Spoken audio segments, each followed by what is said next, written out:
আলাইকুম। ডক্টর মোহাম্মদ জাকিউল হাসান সজীব বলছি।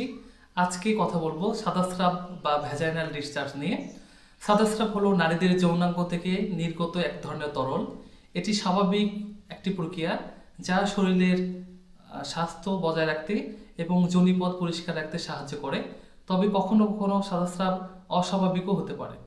স্বাভাবিক সাদাস্রাবের বৈশিষ্ট্য হচ্ছে সাদা বা সাদা রঙের হবে, গন্ধহীন বা সামান্য গন্ধযুক্ত হবে, মাসিক চক্রের সময় অনুযায়ী পরিবর্তনশীল, তবে ডিম্বাণু উৎপাদনের সময় বেশি হতে পারে। অস্বাভাবিক সাদাস্রাবের লক্ষণ হচ্ছে দুর্গন্ধযুক্ত হবে, হলুদ বা সবুজ বা ধূসর রঙের হবে, চুলকানি বা যোনিতে জ্বালা পোড়া, পেটের নিচে ব্যথা হতে পারে। সম্ভাব্য কারণ হচ্ছে ইনফেকশন, যেমন ব্যাকটেরিয়াল ভ্যাজাইনোসিস বা ক্যান্ডিডিয়াসিস। তাছাড়া কিছু যৌনবাহিত রোগ যেমন ট্রাইকোমোনিয়াসিস, হরমোনের ভারসাম্যহীনতা এবং অপরিচ্ছন্নতার ইত্যাদির কারণ হতে পারে। করণীয় হচ্ছে পরিষ্কার পরিচ্ছন্নতা বজায় রাখতে হবে, অন্তঃবাস নিয়মিত পরিবর্তন করতে হবে, খুব সংকুচিত কাপড় এড়িয়ে চলতে হবে, অস্বাভাবিক হলে ডাক্তারের পরামর্শ নেওয়া অত্যন্ত জরুরি।